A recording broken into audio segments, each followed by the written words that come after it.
As long as I'm President of the United States, Iran will never be allowed to have a nuclear weapon. Good morning. I'm pleased to inform you the American people should be extremely grateful and happy. No Americans were harmed in last night's attack by the Iranian regime. We suffered no casualties. All of our soldiers are safe, and only minimal damage was sustained at our military bases. Our great American forces are prepared for anything. Iran appears to be standing down, which is a good thing for all parties concerned and a very good thing for the world. No American or Iraqi lives were lost because of the precautions taken, the dispersal of forces, and an early warning system that worked very well. I salute the incredible skill and courage of America's men and women in uniform. For far too long, all the way back to 1979 to be exact, nations have tolerated Iran's destructive and destabilizing behavior in the Middle East and beyond.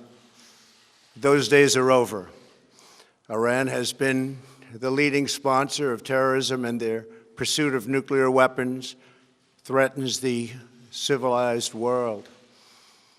We will never let that happen. Last week, we took decisive action to stop a ruthless terrorist from threatening American lives. At my direction, the United States military eliminated the world's top terrorist, Qasem Soleimani. As the head of the Quds Force, Soleimani was personally responsible for some of the absolutely worst atrocities. He trained terrorist armies, including Hezbollah, launching terrorist strikes against civilian targets.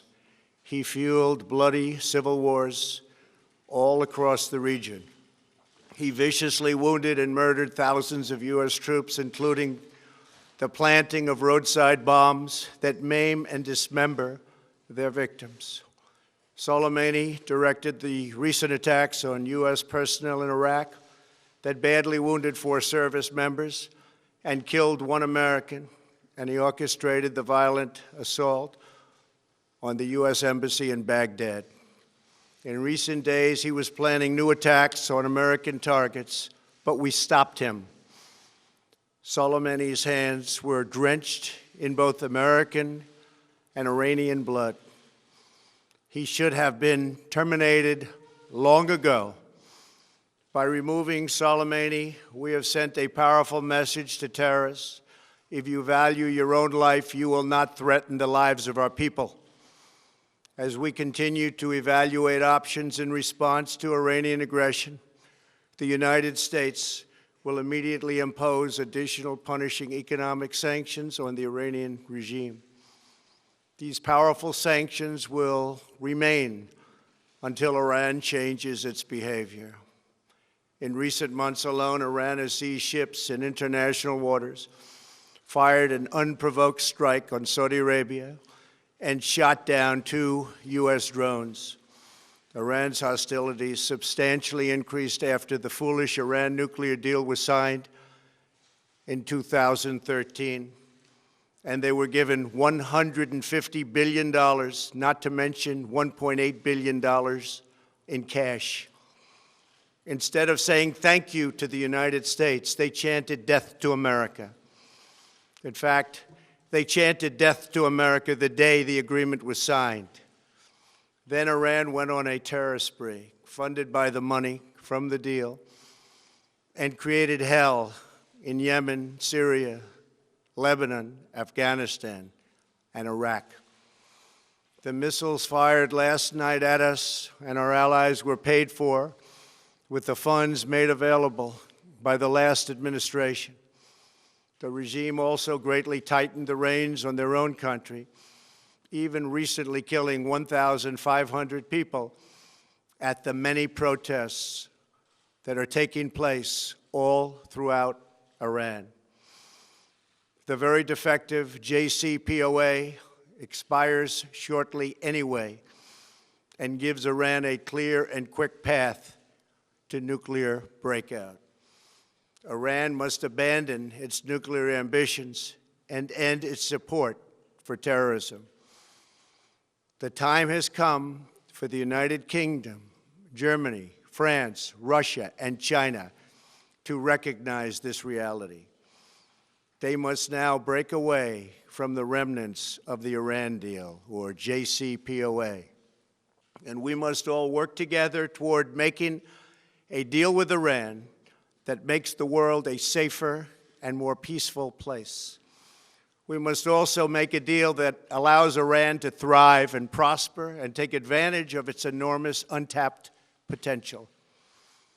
Iran can be a great country. Peace and stability cannot prevail in the Middle East as long as Iran continues to foment violence, unrest, hatred, and war. The civilized world must send a clear and unified message to the Iranian regime. Your campaign of terror, murder, mayhem will not be tolerated any longer. It will not be allowed to go forward. Today, I am going to ask NATO to become much more involved in the Middle East process. Over the last 3 years, under my leadership, our economy is stronger than ever before, and America has achieved energy independence. These historic accomplishments change our strategic priorities. These are accomplishments that nobody thought were possible. And options in the Middle East became available. We are now the #1 producer of oil and natural gas anywhere in the world. We are independent, and we do not need Middle East oil. The American military has been completely rebuilt under my administration at a cost of $2.5 trillion. U.S. armed forces are stronger than ever before.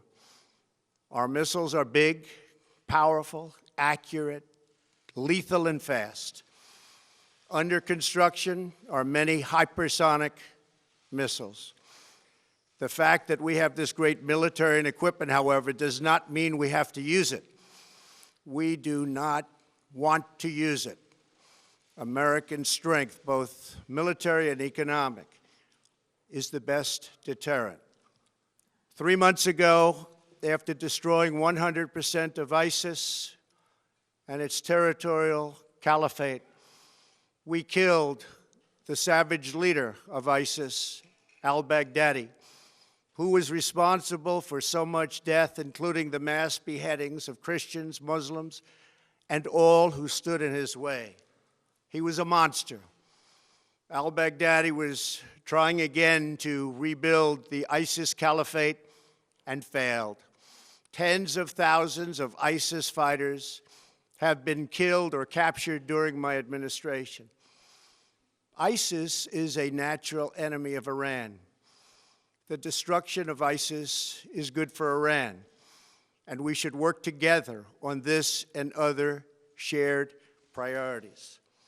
Finally, to the people and leaders of Iran, we want you to have a future, and a great future, one that you deserve, one of prosperity at home and harmony with the nations of the world.